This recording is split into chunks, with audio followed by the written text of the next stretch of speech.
A verdade sobre a final da Copa de 98. Canal, que jogo foi esse? Galera, esse canal é muito maneiro, tá? Quem não conhece aí, fala sobre futebol. Pô, esse canal aqui é muito top, recomendo. Vamos ver aqui. Essa é a Copa da minha vida, né? Na verdade, as duas Copas da minha vida foi a Copa de 98, que a gente vai falar aqui, e a Copa de 2002. Vamos dar uma olhada aí, vamos ver o que o vídeo vai dizer. Se as pessoas soubessem o que aconteceu na Copa do Mundo de 98, ficariam enojadas. Já diria o grande pensador Gunter.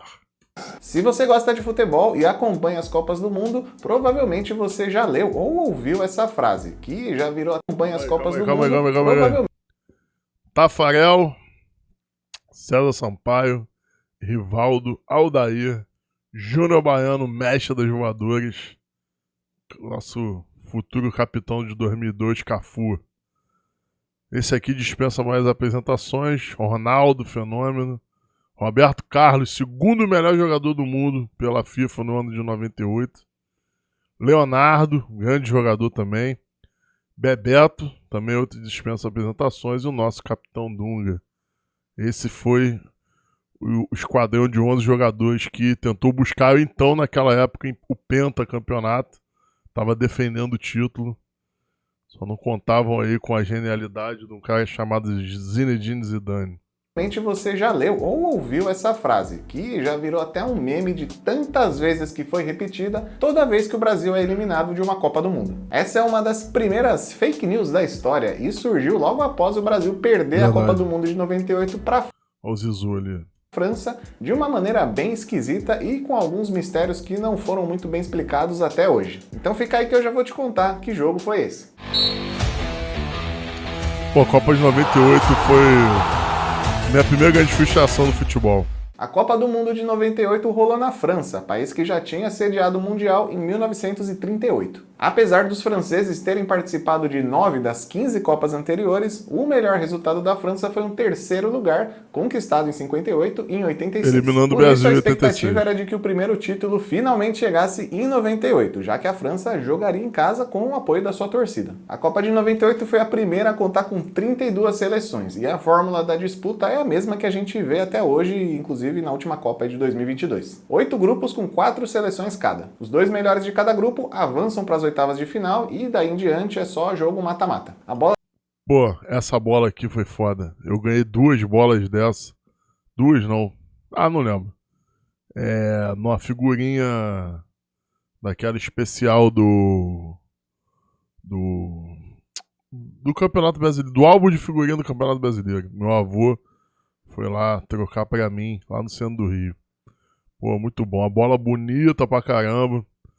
Botei pra ralar aí pra jogar. Porra, maior arrependimento. Da Copa era a tricolore, que simbolizava as 3 cores da bandeira da França e também o galo, que é o animal símbolo do país. Já o mascote foi o Futix, um galo que também tinha as cores da França e que recebeu esse nome Esse mascote é lendário. Pela junção das palavras futebol e Asterix, o famoso personagem francês dos quadrinhos. O sorteio dos grupos aconteceu em dezembro de 97 no estádio Velodrome em Marselha. E pela primeira vez na história, o sorteio era realizado dentro de um estádio. Mas a maior novidade foi um jogo amistoso que rolou antes do sorteio. Seleção da Europa contra a Seleção do Mundo. Seleção da Europa contra a Seleção do Mundo. Seleção do Mundo com ataque simplesmente de Ronaldo, Fenômeno e Batistuta. Com certeza ele vai falar isso no vídeo.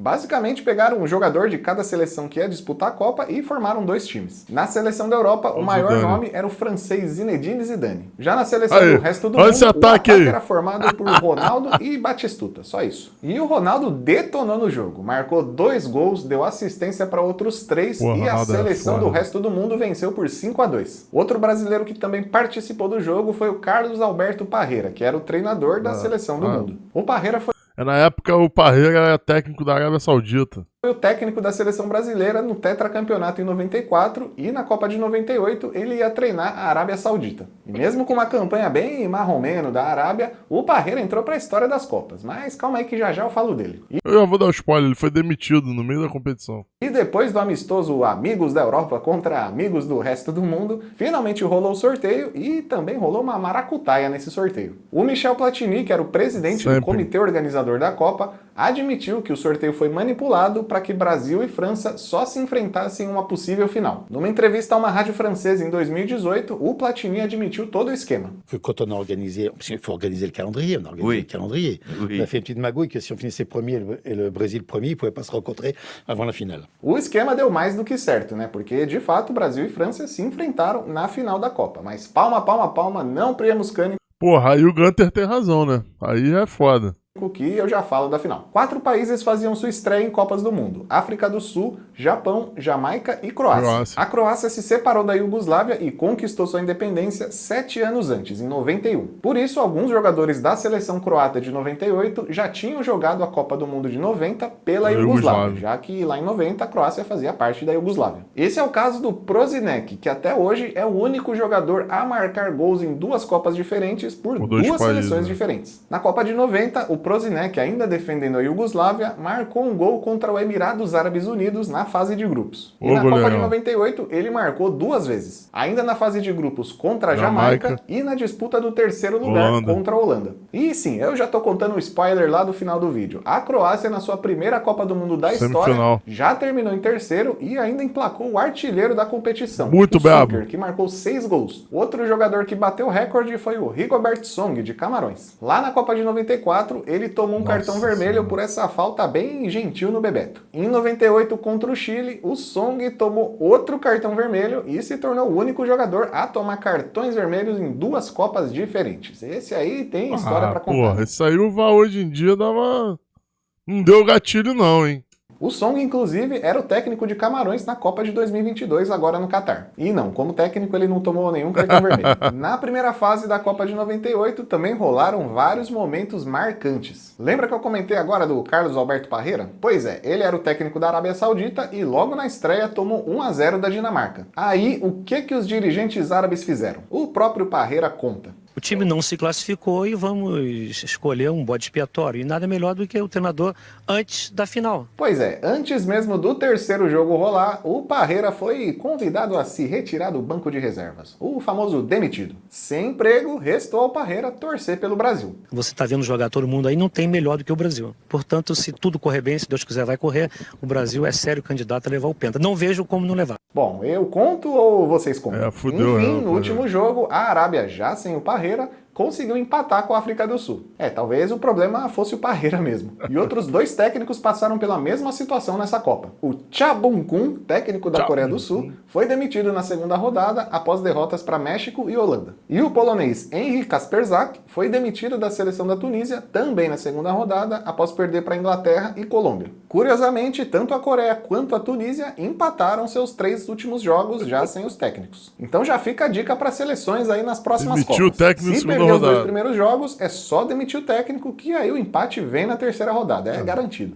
E eu ainda não falei do Brasil, né? Então bora falar da nossa seleção. O Brasil caiu, né, no grupo A, ao lado de Escócia, Marrocos e Noruega. No primeiro jogo, o Brasil venceu a Escócia. Gol do César Sampaio, cara, eu nunca mais vou esquecer esse gol na minha vida. Foi o primeiro gol que eu vi, assim, lucidamente, que eu entendi um pouco de futebol.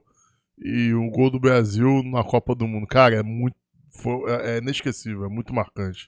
Já classificada, a seleção brasileira enfrentou a Noruega na 3ª aí tomou porrada. Rodada e perdeu. 2-1 para os noruegueses. O segundo gol da Noruega foi marcado num pênalti que o árbitro norte-americano marcou. Mas o Galvão Bueno não concordou muito com essa marcação desse pênalti, não. Mas foi pênalti, hein? Depois acharam o ângulo. O que houve aí? Não houve nada, o juiz inventou. Esse juiz é um gaiato, Arnaldo César Coelho.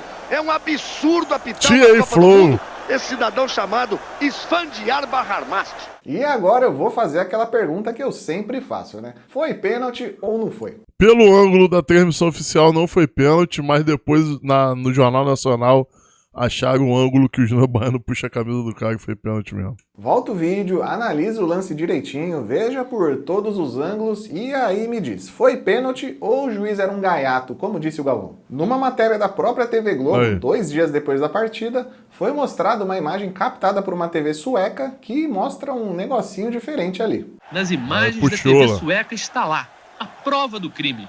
Flor cai nas garras de Júnior Baiano e se louve a qualidade do fabricante da camisa e a qualidade do árbitro americano, que num instante, sem a ajuda de muitas câmeras e do videotape, pôde marcar o pênalti e provar dessa vez que o juiz não é ladrão. E agora, vendo esse ângulo diferente, foi pênalti ou não foi? Mas se você já comentou aqui embaixo que não foi pênalti, não vale editar o comentário não. Eu consigo ver quem editou, hein? Tô de olho. Até hoje o Brasil enfrentou a Noruega 4 vezes e nunca venceu. Foram 2 empates e 2 derrotas. E se no futebol o Brasil nunca se deu bem com a Noruega, no amor, aí sim o Brasil se deu bem. A carioca Rosângela de Souza se casou com o norueguês Øyvind Ekeland em pleno estádio antes do jogo entre Brasil e Noruega rolar. Assistindo o sorteio dos grupos, o noivo descobriu que a sua seleção, a Noruega, enfrentaria o Brasil, a seleção da sua noiva, em 23 de junho. Por conta da localização do país, no extremo norte do planeta, em alguns meses do ano o dia fica completamente escuro e em outros dias tem sol durante as 24 horas do dia. O dia 23 de junho é um desses dias onde faz sol o dia todo, por isso ele é considerado um dos dias mais felizes do país. Então o noivo procurou a FIFA e depois de muita negociação conseguiu convencer a galera para deixar o casamento rolar em pleno estádio. E a história foi muito bonita, o casal teve 2 filhos,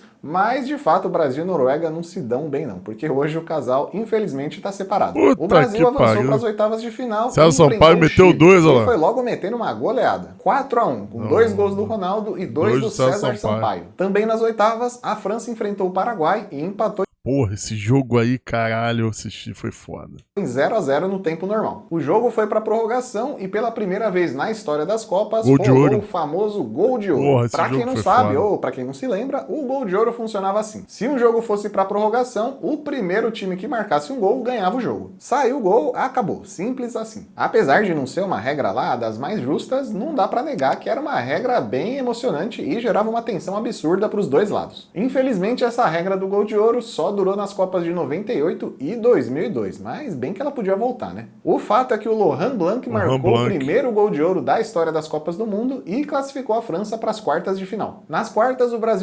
Pô, o Gamarra saiu da Copa sem fazer uma falta, uma parada assim. Esse jogo aí foi foda. Quebrei o pé no dia desse jogo aí, mano. O Brasil tava perdendo pra Dinamarca. Fiquei puto, fui jogar bola no intervalo, quebrei o pé. Venceu a Dinamarca por 3-2, com 2 gols do Rivaldo e um do Bebeto. Já a França passou pela Itália nos pênaltis, depois de um 0-0 no tempo normal e na prorrogação. E realmente a Itália não tinha sorte nos pênaltis, né? Em 98, os italianos sofreram a 3ª derrota seguida em Copas do Mundo nos pênaltis. Em 90, perderam para a Argentina na semifinal. Em 94, perderam a grande final para o Brasil. E em 98, perderam as quartas de final para a Porra, adivinha o que aconteceu em 2026 nos pênaltis contra a Bósnia, né? Deu ruim pra Itália também. França. E eu tô achando que faltou um treinamento intensivo de pênaltis pro pessoal lá da Itália. Na semifinal, o Brasil e Holanda... Esse jogo foi o maior jogo, assim... Do Brasil, com certeza. Tem essa final da Copa de 2022 pra mim que eu considero como o maior jogo, assim, em termos de emoção. Mas esse jogo aí, quem tiver a oportunidade de jogo compacto, Brasil e Holanda, é um dos melhores jogos, assim, em termos de emoção que eu já vi. A prorrogação desse jogo é absurdo. O que o Ronaldo Fenômeno faz nesse jogo, assim, é uma das atuações, assim, mais lendárias que eu já vi no futebol. Ele joga uma prorrogação inteira sozinho, no ataque ali, ele resolve tudo, é bizarro.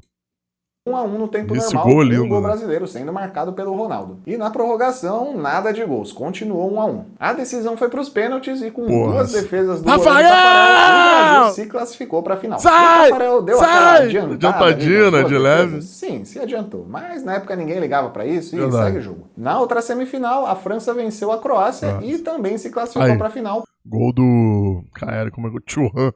Pai desse Thuram aí, atacante. Aí ele comemora assim, né? Cara, essa comemoração dele é lendária. Para enfrentar o Brasil. Então, Brasil e França se enfrentariam no dia 12 de julho no Stade de France, em Saint-Denis. Cara, eu tinha 9 anos nessa época. Esse jogo aí, pra mim, hoje, vendo, né? Na época eu não tinha noção disso, mas eu vi a cena. Mas pra mim hoje eu vejo que a França já ganhou aquele jogo na Marselhesa.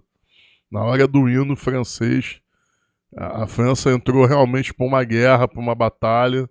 Nunca tinha ganhado uma Copa do Mundo até então. Então eles vieram ali pra realmente fazer acontecer o negócio. Então, e o Brasil era o oposto disso, né? O Brasil tava naquela situação, o Ronaldo Fenômeno joga, não joga, teve convulsão, morreu, vai jogar o Edmundo, é uma incerteza muito grande. E a França não, a França chegou para ir para uma guerra. Então, complicado. Mas a polêmica envolvendo a final começou antes mesmo da bola rolar. A Globo estava transmitindo o pré-jogo e o Galvão Bueno... Meu amigo, essa cena aqui, pra mim, é comparável à cena, assim, dos anos 90, morte do Ayrton Senna, a cobertura da queda do avião dos Mamonas Assassinos. Mano, quando o Galvão Bueno me anuncia que o Edmundo ia jogar Edmundo no lugar do Ronaldinho. Ronaldinho está fora, quando ele manda isso, cara. Tipo assim, eu lembro que a vizinhança lá do meu bairro, eu morava em Senador Camará na época, porra, não tinha rede social, né? Então a rede social era o vizinho. Ninguém tava entendendo nada do que tava acontecendo. Como assim o Ronaldinho não vai jogar? Que loucura é essa, cara? É final de Copa do Mundo, cara. Recebeu um papel isso aí é loucura, oficial irmão. de Brasil e França. E para surpresa do Galvão, faltava um certo jogador na escalação brasileira. Sempre, em todos os jogos da Copa do Mundo, não existiu nenhum erro. Fala, então, prepare aí o seu coração e torça para que pela primeira vez isso esteja errado. O Brasil vai ter Tafarel, vai ter Cafu, vai ter Bebeto com a número 20 e aqui está. O Galvão já estava ligado. Vai ter Edmundo. Ronaldinho está fora da decisão. Essa frase é muito foda. Todo mundo foi pego de surpresa. Afinal, o Ronaldo não estava machucado, não estava suspenso. Até então, estava tudo certo com ele. O Ronaldo estava em plena forma física, estava voando, já tinha marcado 4 gols na Copa. Esse é o prime do Ronaldo, tá, galera? Fala, muita coisa já aconteceu, né? Pô, tranquilo, Cinta, já tá fechando aqui já. Pô, essa é a versão do Ronaldo pra mim prime, tá? 21 anos. Porra, tava na liga mais competitiva do mundo, que era a Inter. Não tinha as lesões ainda. Pra mim, a versão mais prime do Ronaldo é essa aí. Inclusive, era a esperança brasileira de marcar gols na final também. Mas aí, na hora dos times entrarem em campo, nada de Edmundo. Lá tava o Ronaldo pronto para jogar e ninguém tava entendendo nada. A explicação durante a transmissão ao vivo era de que o jogador tinha sofrido uma lesão no joelho, tinha ido pro hospital e aí tinha sido liberado para jogar. Mas só depois do jogo é que a verdade começou a ser revelada e, assim, bem mais ou menos, né? A final da Copa estava marcada para as 9 da noite, horário da França, e ainda de manhã o Ronaldo sofreu uma convulsão no quarto do hotel onde a seleção brasileira estava hospedada. Foram quase 3 minutos de convulsão e depois ele chama o médico chega no quarto, de repente tá todo mundo ali, eu volto a ter consciência. Quem socorreu o jogador foi o Roberto Carlos, o seu companheiro de quarto. Então, eu não sei se é uma convulsão, um ataque epilético, eu não sei. Do nada você começou a tremer muito, eu fiquei com muito medo. O Roberto Carlos chamou o médico da seleção e o Ronaldo foi levado ao hospital. Dr. Lídio Toledo, já falecido. Cara, aí já o pessoal fala que foi remédio. Outros disseram que foi uma crise. Alguns já falam hoje. Eu tenho uma tese, assim, eu não sou da área, enfim. Mas dizem que pode existir a possibilidade do Ronaldo ter tido uma crise de ansiedade. As características ali, os sintomas. De repente poderia ter sido uma crise de ansiedade e ninguém sabia o que era isso na época, né? Porém, os médicos não descobriram nenhum problema que pudesse ter causado a convulsão. Afinal, essa história é estranha, tinha um histórico anterior de convulsões. O próprio jogador revelou numa entrevista ao Fantástico em 2022 que o motivo da convulsão pode ter sido estresse. Já que em 98 o Ronaldo já tinha ganhado o prêmio de melhor jogador do mundo 2 vezes e os olhos do mundo todo estavam sobre ele. A única coisa tinha 21 anos na época. Posso atrelar uma convulsão no dia da final da Copa do Mundo é realmente esse estresse, um estresse muito alto. E até hoje as informações desse episódio são totalmente desencontradas. Algumas reportagens afirmam que após a convulsão, os médicos da seleção brasileira teriam dado um comprimido ao jogador e que esse remédio causava sonolência. E por isso a atuação do jogador na final teria sido tão apática. Perdeu o reflexo. Outras reportagens afirmam que foi um verdadeiro absurdo o Ronaldo ter sido liberado para jogar uma final de Copa depois de ter tido uma convulsão. Hoje ele 100% não jogaria, por conta dos protocolos de concussão, né? Apesar de que não foi uma pancada, mas qualquer situação de uma eventual situação neurológica, a própria FIFA já recomenda que o jogador não entre em campo. Pois o risco dele ter outra convulsão em campo era gigantesca. Porém, numa entrevista à revista Placar em 99, um ano depois da final, o médico da seleção Lídio Toledo afirmou que não tinha nenhum motivo clínico para barrar o Ronaldo da final. O médico ainda completa que o jogador afirmou estar bem e que se ele fosse o responsável por barrar o melhor jogador do mundo da final e o Brasil perdesse, no dia seguinte ele teria que mudar para o Polo Norte. Se eu exigir um exame neurológico apurado com tomografia, ressonância e eletro. Depois foi para o cardiologista, fez também eletrocardiograma, felizmente tudo normal. E chegou a essa conclusão que ele teve essa crise devido ao estresse emocional. Aí o técnico da seleção, Zagallo, acatou a decisão da equipe médica e confirmou o Ronaldo no time titular. Houve alguma indecisão, mas acabou prevalecendo a opinião de Zagallo e Ronaldinho foi ao campo. Mas a seleção brasileira entrou em campo totalmente abalada pelo acontecimento horas antes e foi totalmente dominada pela seleção francesa. E cara, isso faz muito sentido, tá? Quando você tem um time e você tem um craque, qualquer modalidade, seja basquete, vôlei, e esse craque ele não tá bem, por algum motivo que fosse, isso abala muito o time. O time sente. Falar que não sente é mentira. Aos 27 minutos, o primeiro gol... porra, soma isso tudo. Uma zaga que não sabia marcar a bola parada e deu essa merda aí que deu. Zidane nunca marcou gol de cabeça na vida. Chegou logo na final da Copa do Mundo contra o Brasil e marcou 2. Gol de cabeça do Zidane. Olha o que aconteceu! Olha o que aconteceu! 4 minutos depois, o Ronaldo, que já não estava nos melhores... Esse lance aí, meu irmão, falei, deu merda.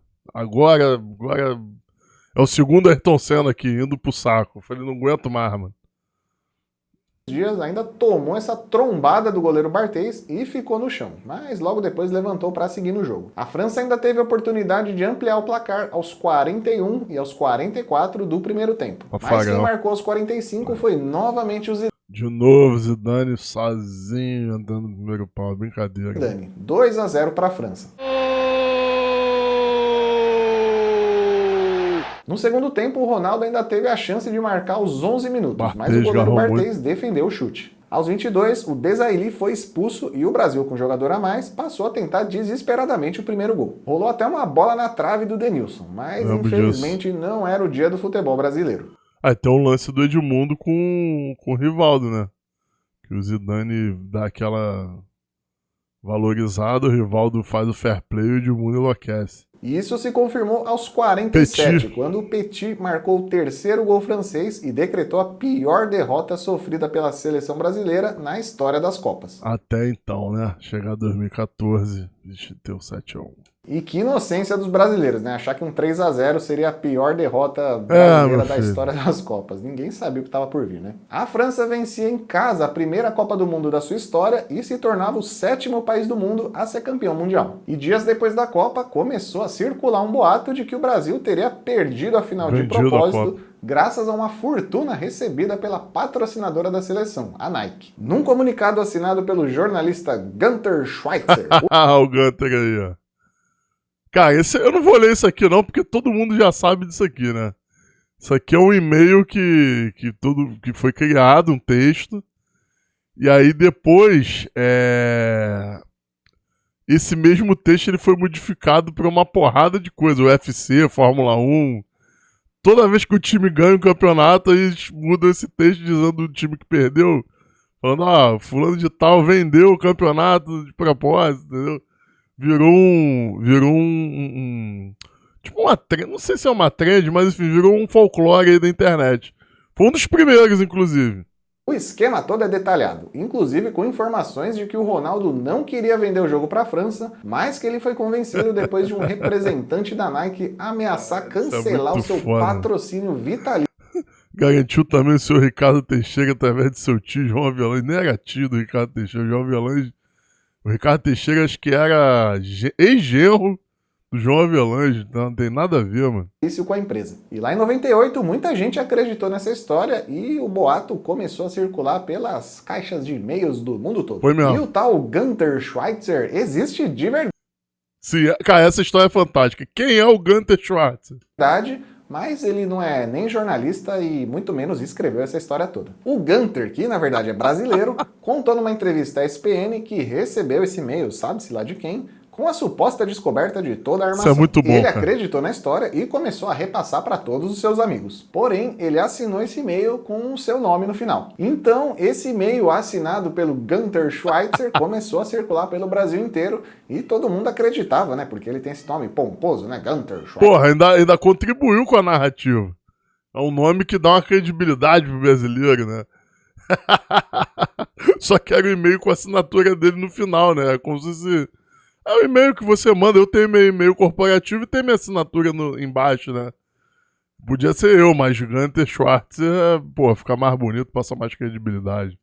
Todo mundo acreditava que ele teria sido o jornalista que teria descoberto toda a armação. E mesmo com toda a história desmentida, né, a mesma fake news ainda circula por aí. Sim. Toda vez que o Brasil é eliminado de alguma forma. Isso é muito bom, Os mano. artistas da mentira só trocam os nomes da galera, trocam as datas e começam a disparar o e-mail e, infelizmente, ainda hoje muita gente acredita Já nisso. virou cultural, mas agora já. você já sabe, né? Chegou o e-mail do Gunter Schweitzer, você já vai saber que é mentira, já manda pro spam, já exclui, nem acredita nessa história. Mas voltando a falar da final de 98, o Zagallo perdeu a oportunidade de se tornar o primeiro pentacampeão do Verdade. mundo. Afinal, o Zagallo participou de todos os 4 títulos anteriores da seleção brasileira, seja como jogador ou como integrante da comissão técnica. E todo mundo sabe que o Zagallo comenta por aí que o seu número da sorte é o 13. Mas em 98, o 13 deu azar. A derrota para a França foi a 13ª derrota do Brasil em Copas do Mundo. E o Brasil voltou para casa um dia depois da final, no dia 13 de julho. E o que isso tudo quer dizer? Absolutamente nada. E outra curiosidade é que a seleção francesa terminou a Copa do Mundo de 98 com o melhor ataque e a melhor defesa. Os franceses marcaram 15 gols e tomaram só 2. Aí você faz as contas, 15 menos 2 é 13. Bom, deixa eu terminar esse vídeo por aqui. Eu vi uma estatística esses dias que a melhor defesa nem sempre é campeã da Copa. Mas na grande maioria das vezes o melhor ataque ganha a Copa. Isso é interessante, isso é um dado bem interessante. Se você gosta de sofrer e quer ver mais derrotas brasileiras em Copas, derrotas sofridas, derrotas doídas, é só clicar nesses 2 vídeos que estão aparecendo aqui na tela. A derrota da Copa de 50, quando o Brasil perdeu em pleno Maracanã. Eu contei tudo nesse vídeo aqui. Ou a derrota da melhor seleção brasileira Desastre de Sarriá. em 82, só clicar aqui também. Eu fico por aqui e até o próximo. Que jogo foi esse? Muito bom o vídeo, hein, galera? Muito bom o vídeo, muito bom o vídeo. Cara,